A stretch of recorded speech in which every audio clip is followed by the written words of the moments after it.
interest in what has concerned you for most of your life, I think, started when you were a small child, and your father suffered a disease Yeah. tell me about that. Well, he got diphtheria. It's an infectious disease that is preventable and curable right now. But when he got it, vaccinations was not very popular, and treatment with antibiotics was just coming in. So he got this disease. He was not treated, and he died. Now, I assume it was a while back. Mm. Penicillin would have been the treatment that Yeah, was given. penicillin was just coming into the country at that moment. Of course, this is the ideal treatment. But in Colombia, it was not readily available yet, No, so at that time, no. and it was probably very expensive when it was available. Most probably. Yeah. I don't remember because I was 5 years old when he died. But do you remember that affecting the way you looked at the world? Well, I remember it affected me very much, but consciously I didn't realize that this will perhaps subconsciously will direct my life. These are themes that have followed you, or you have followed them Yeah, through your entire life. yeah. When did you decide you wanted to go into science or medicine? Well, when I finished my secondary school, that is called here high school High school. college, I wanted to get into university, but I was not sure what I wanted to do. I wanted to study biology or microbiology, and at the last moment, I say, well, why not medicine? And you were quite a good student, obviously. Yes, I like studying, and in addition, in the despite that was a public university, Universidad del Valle, you had to pay a tuition according to your income tax. So if you are rich, you pay a lot. If you are poor, you pay little, but you had to pay. So since my family was quite modest, my mother had 5 children. I was the last one. So my older brothers finished high school and then went to work to help my mother. So I say I also need to help my family, and that was during my career. I was number one, so I didn't have to pay tuition. Were all of your siblings brothers? You were the first girl. Yeah. How did that change things, being the first girl with four older brothers? Well, they were quite supportive of me, and they helped if I needed to buy books. They were helping me with the books.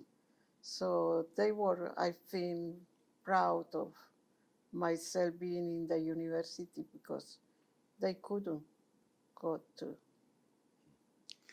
Were there any teachers or mentors that you remember from those early Oh, days? yeah, there was at the medical school a teacher of pathology, and he was the most active on research at that time, and he was establishing the first cancer registry in Colombia, because that's the first thing you have to do is to know what is the burden of the diseases. So first know what are the main problems and then try to solve them.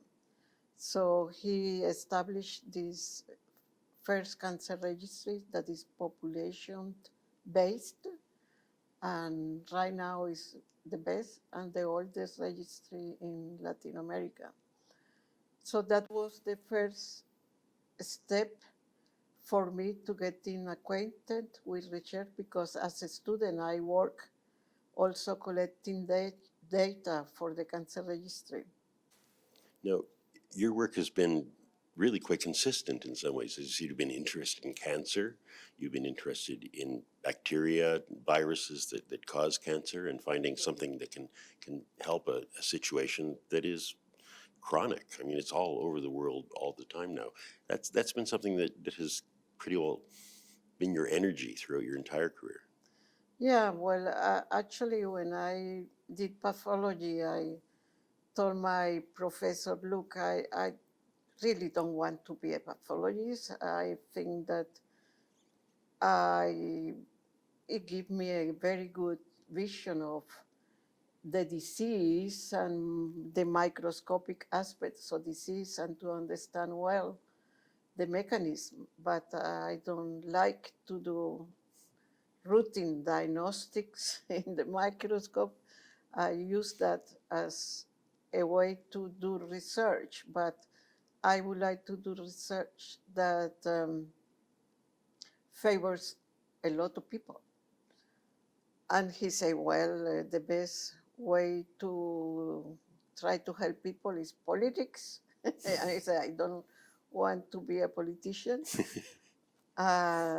So I say, well, why no epidemiology that is going to study diseases at the population level, not each individual, but a group of individuals. So I got the fellowship from the International Agency for Research on Cancer. That is an agency that is in Lyon, France. It's an agency of World Health Organization. After getting this fellowship, I went to Johns Hopkins to get training on cancer epidemiology. And there I met another fantastic man called Al Lilienfeld, who is considered now one of the fathers of cancer epidemiology. So I did my master in public health with him, especially on cancer epidemiology. After 2 years of my fellowship, I met the director of this international agency, and I say, oh, I feel I need 1 more year before going back to Colombia. And he said, not possible because fellowship's 2 years. But if you want to come to Lyon for 1 year to complete training, and I say, of course. And 1 year were over 30 years. Wow. It's been your career, really. Yeah, yeah. Now, I'm curious, someone like you who has the instinct to be useful, to be helpful, to help other people, was there ever a temptation to stay within sort of practical medicine, to work on hands with real people rather than research? Oh, yeah. There was, even when I was medical student, I liked very much working with the patients. And the exercise of getting a diagnosis was very fascinating for me. And when I did the diagnosis and could help the people with the right treatment was really very rewarding. But the other side, when one of my patients died, I was very, very depressed. So that's why I say, well, I like very much, but if I continue in clinical medicine, I will be depressed many times. So that's why I decided really to go into research. I want to spend some time talking about some of the specific advances that you've made personally. And I guess I'll back into it by saying, why do you think they gave you a Gairdner? Well, the Gairdner Award was given to me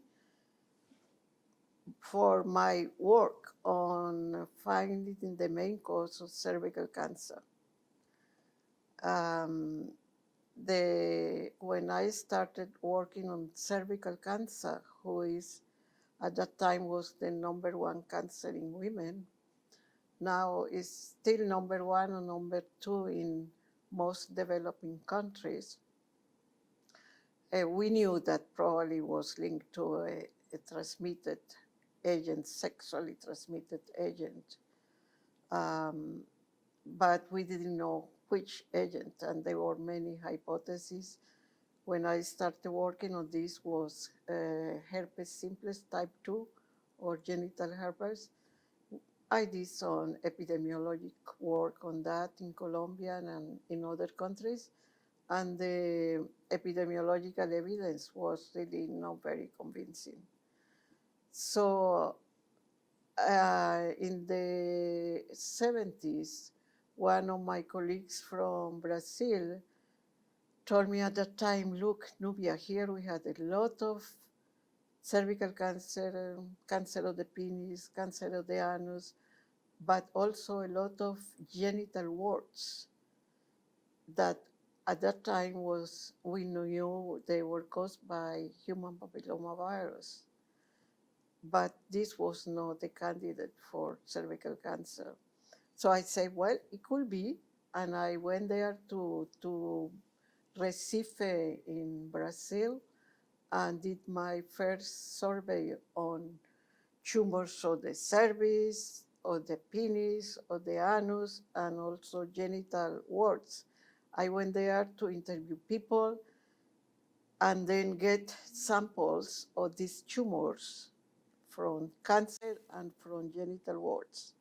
And we need to get huge amounts of tissue because at that time we needed a lot of tissue to get DNA out of this and look for viral markers. So I got about studies on about 400 patients, came with all these materials, frozen tissue in huge box with dry ice to France, and found which were the labs who could help me to find out if there was markers of the herpes simplex type 2 and of the papillomavirus. We did the first study in 22 countries around the world, in Africa, in Latin America, in Asia, Europe, interviewing patients with cervical cancer and getting again samples, frozen biopsies, to look for the markers of papillomavirus. And in these 22 countries, the first study, we collect over 1,000 cases of invasive cervical cancer, interviewed the ladies and got the frozen biopsies, and found that the DNA of this virus was present in 99.7%. So we thought, well, if this is the cause, it's not only the main cause, but a necessary cause, because it means that if you don't have human papillomavirus, you don't have cancer of the cervix.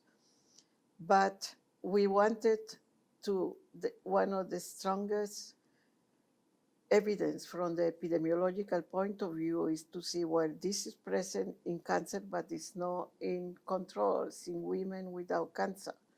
And for that, we did the second set of studies in 12 countries, also in Latin America, in Africa, in Asia, including about 2,000 women with cervical cancer, 2,000 women without cervical cancer, and found, of course, a huge difference. Women with cancer, practically all of them go off the DNA of the virus, and women without cancer, about, it depends on the country, between 2 and 15% of the women without cancer have also some markers of the virus. But this allow us to estimate what we call relative risk. That was a measure of the association with this virus, and the relative risk was over 100 in most studies, indicating that the association was very, very strong. To give you an idea, the studies on lung cancer and tobacco, they provide relative risk about 10, and this was considered and is considered a very strong association. Based on our studies, we knew that two types, 16 and 18, were responsible for 70% of cervical cancer, and these were the types that were chosen by the pharmaceutical companies to produce the first two vaccines. GlaxoSmith company produced the Cervarix, and Merck produced the Gardasil. And later on, the latest vaccine that was developed or commercialized 2-3 years ago was the Gardasil 9, or a vaccine that contains, in addition to the two types, the 5 nest types that are responsible for an additional 20% of cancer. So 7 types will be responsible for 90% of the cancer. And they add also 2 laureates types that are 6 and 11 are responsible for the genital warts. So this is the 3 vaccines that are available now, and these vaccines have now been introduced into the national immunization programs of 86 countries around the world. Unfortunately, most of the countries who introduced the vaccines were the countries that needed less because they had less cervical cancer, and the countries that needed more in Africa, in some Asian countries, in some Latin American countries, they are behind, especially in Africa, because the vaccine was and is still expensive vaccine. You must be, I mean, you've just described a vast project over a number of countries in a number of years that has resulted in something that is really quite miraculous. I mean, you basically changed the territory in terms of cancer. Oh yes, I feel very privileged that I feel that there are very few investigators, or cancer epidemiologists, that had the fortune I had to see the whole process from the origin, demonstration of cause, and then going into the application for prevention. What's also exciting is that there are connections with other cancers, so that you're focusing on cervical cancer, but Yeah. it also has relevance and importance in other areas. Yes, our studies also show that this is a very important cause of cancer of the vagina, cancer of the anus in women and in men, cancer of the penis in men, and cancer of the oropharynx in men and women. We did one of the first studies to show that was also involved with cancer of the oropharynx, studying about also over 1,500 cases of cancer of the head and neck in Asia, in Latin America, and found 20 years ago that this was also a strong association. And after that, there are many other groups in US, in Canada, in Europe have confirmed our results. So another important fact to mention is that now we can see in real life that if this vaccine is used as it should be, with coverage of at least 80% of the population, these lesions like genital warts are disappearing. For example, in Australia, are practically disappeared because they had a very good vaccination program with coverage rates over 80%. And the precancerous lesions of the cervix, also the high-grade precancerous, almost cancer in situ, is also disappearing. There is a first preliminary study from Finland now showing that also invasive cancers of the cervix start coming down. And a byproduct of vaccinating women also has been the fact that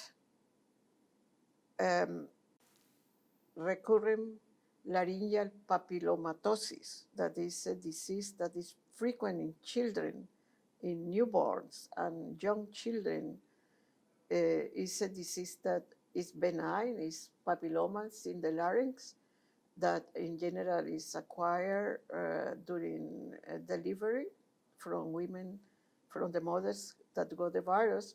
And this is, despite that it's a benign disease, but it's terrible for the children, young children, because they need a lot of surgeries to eliminate this so that they cannot get impossible to breathe.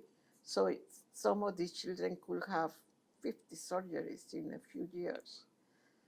So now in Australia, because most of the women had been vaccinated, this disease in the children is coming down also. This must be, I mean, wait, you backed into that from an answer. You gave me a long and wonderful explanation of your career after I'd asked you why you won the Gairdner Prize. And I guess I come back to that. The Gairdner Prize then was a crucial thing in advancing your career and the progress towards conquering cancer.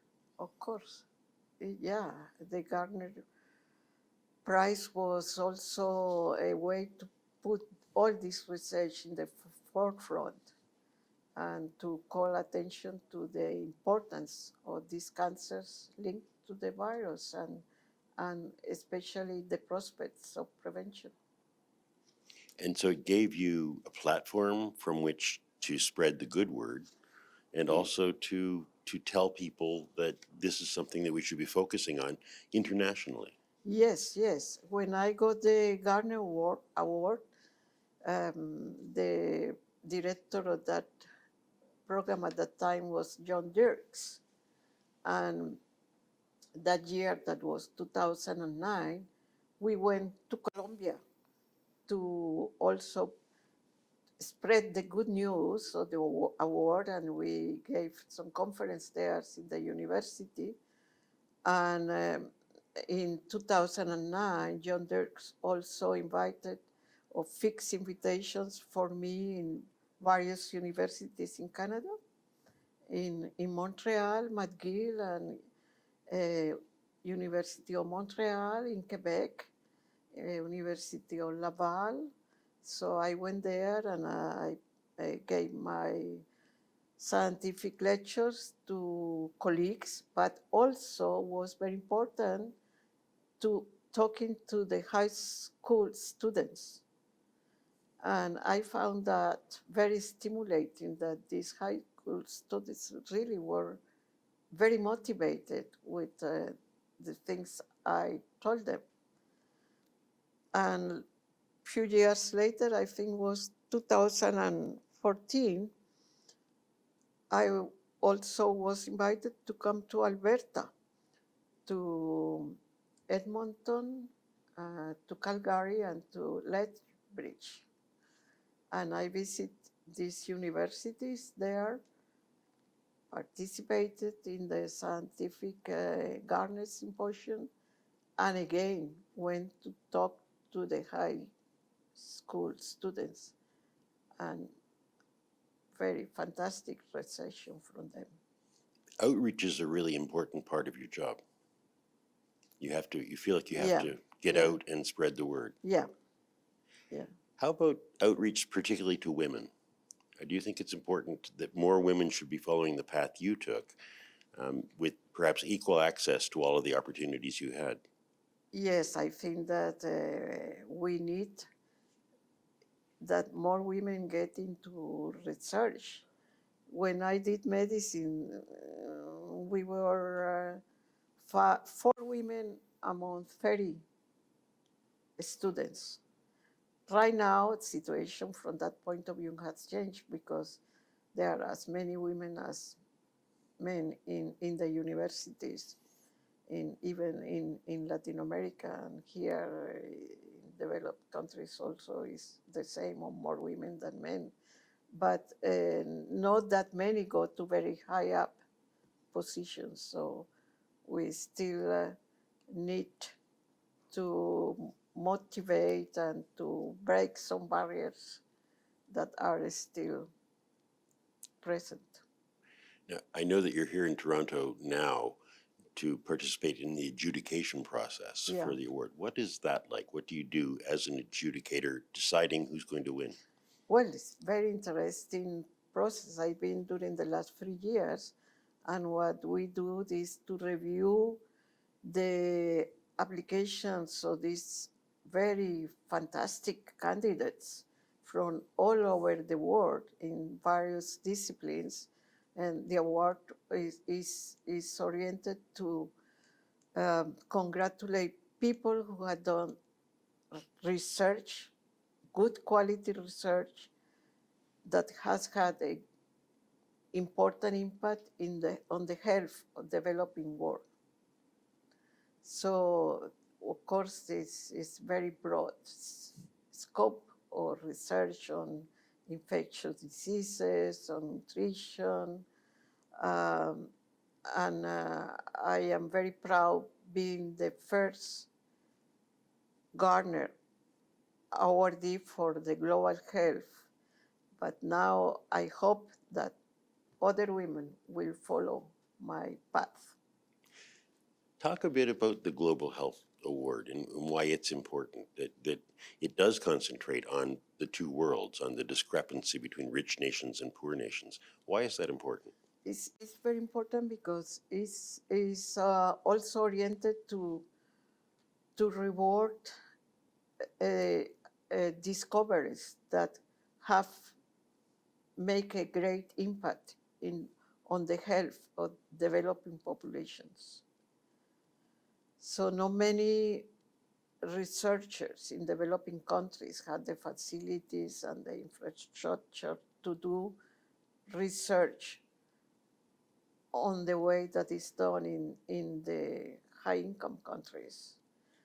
That explains why, until now, this Global Health Award is given mainly to people from Europe, from the North America, that are working on research in important diseases for the developing world, like, for example, malaria or infectious diseases, be diarrhea or pneumonia. Many of the people who did this important research had got this award. From the point of view of researchers from developing countries, at the moment we are two. Dr. Cesar Victor from Brazil and myself. Should be more. Yeah, should be more, and more women. And more women. Now, you say that you deal with high school students, even you get into younger students.